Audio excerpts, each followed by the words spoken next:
If you missed out on our Kickstarter to help fund my first feature-length documentary, In Search of the Last Action Heroes, don't worry, all our fantastic and exclusive awards are now available on Indiegogo in demand. You can find a link below. Last week, the 6th entry in the Mission Impossible series arrived in cinemas, titled Fallout. This long-running series started back in 1996 and doesn't appear to be running out of steam. Directed and written by Christopher McQuarrie, who had handled Rogue Nation, Fallout comes with a monster budget of $178 million. It's already received very positive reviews and is a strong contender to be the best action film of the year. The film is set 2 years after the events of Rogue Nation and the capture of Solomon Lane. The remains of his organisation have reformed into a terrorist group known as the Apostles, who plan to set off 3 portable nuclear weapons around the world. At a safe house in Belfast, Ethan Hunt receives details of his mission to stop them and plans to intercept the sale of 3 plutonium cores. The mission goes wrong and the plutonium is taken by the Apostles. Erica Sloan, director of the CIA played by Angela Bassett, instructs Special Activities Operator August Walker, played by Henry Cavill, to shadow Hunt as he attempts to retrieve the lost plutonium. Hunt and Walker halo jump into Paris, where they infiltrate a fundraiser party intending to take the place of John Lark, who is set to buy the cores from the Apostles, with the arms dealer known as the White Widow, played by Vanessa Kirby, acting as a broker. They manage to secure one of the plutonium cores, but the price of securing the remaining plutonium is the extraction of Solomon Lane. Now, I've enjoyed pretty much all of the Mission Impossible films aside from number 2, which I thought was a major letdown, but can still be enjoyed for its over-the-top action. I have a huge fondness for the first movie, but if you look at the entire franchise, it feels like the odd one out, as its style and execution is so different to the sequels. After number 2 there was a 6-year gap until they brought it back with number 3, which felt almost like a soft reboot, and since then it seems to have found its legs and has continued to be successful financially and critically. Since part 3 there appears to be a clear vision of what these films should be like and what they should entail. Now, despite enjoying the films, I can barely remember what happens in most of them. All the plots seem to mash together, and it usually involves someone setting off a bomb that's going to wipe out a huge chunk of the population, and Tom Cruise and his team have to save the day. Now, because I can't really remember most of the plots for these films, I don't ever really feel compelled to go back to them. I've watched the first one loads of times, but the others less so. I certainly enjoyed watching them at the time. I wouldn't say no if someone suggested watching one, but they didn't have that rewatchability to them. This may just be me, but there wasn't really much to bring me back to them apart from watching those memorable action set pieces. Now, what has made these movies so entertaining for many and myself is the action scenes and incredible stunts. We've all seen so many car and bike chases and fight scenes over the years, you'd think it would be difficult to bring something new to the table. But the director and stunt teams have continued to blow me away, and Fallout really excels in all areas for the action. Seeing this in IMAX was fantastic. The motorbike chase through Paris as Tom drives into oncoming traffic, and the big helicopter chase sequence was incredible. Tom is still doing a lot of his own stunts. Seeing him do the halo jump left me very impressed, and at 56 years old, he is still a very fast runner, and of course he continues his traits of riding a motorbike and running at top speed. You can't stop him. In the 90s, we'd never have thought Tom Cruise would become this action star. He has moved himself into this new area over the past decade. He takes so much on in each scene that he makes many of these supposed action stars look a bit tame, as usually a stuntman would often take over, but not for Tom. He is going the extra mile to really sell a scene. You have to give him props for that. He even broke his ankle during filming, and the shot is left in the film. He's turned into Jackie Chan.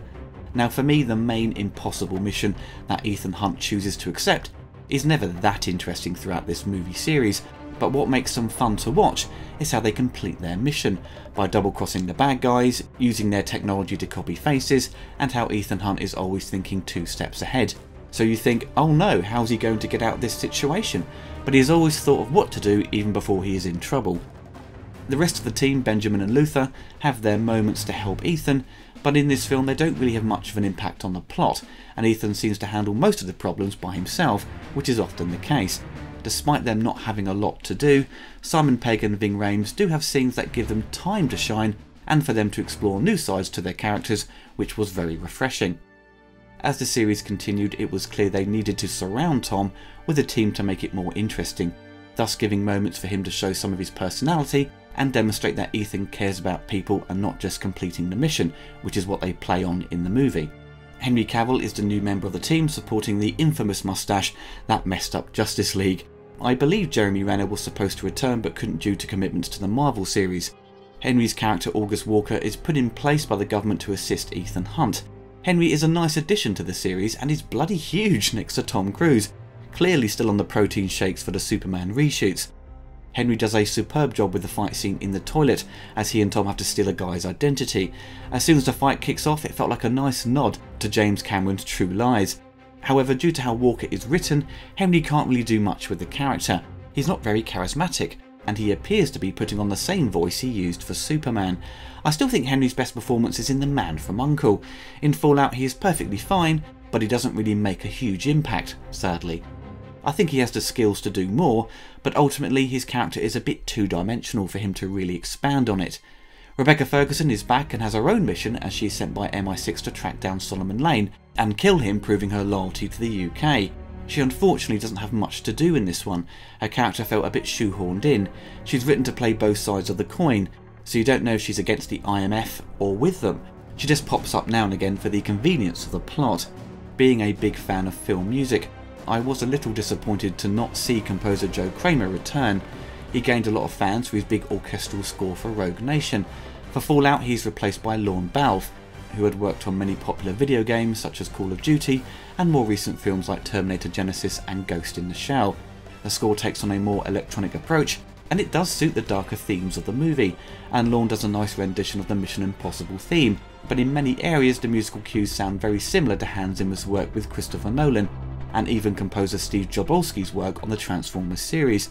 Lorne does come from that musical team, so there is a bit of crossover. One musical cue sounded identical to a track from The Dark Knight Rises, and there are quite a few Hans Zimmer boams throughout.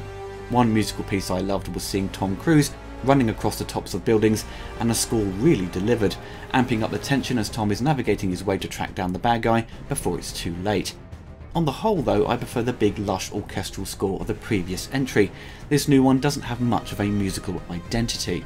Despite a few nitpicks, there is no denying Fallout was a really entertaining film.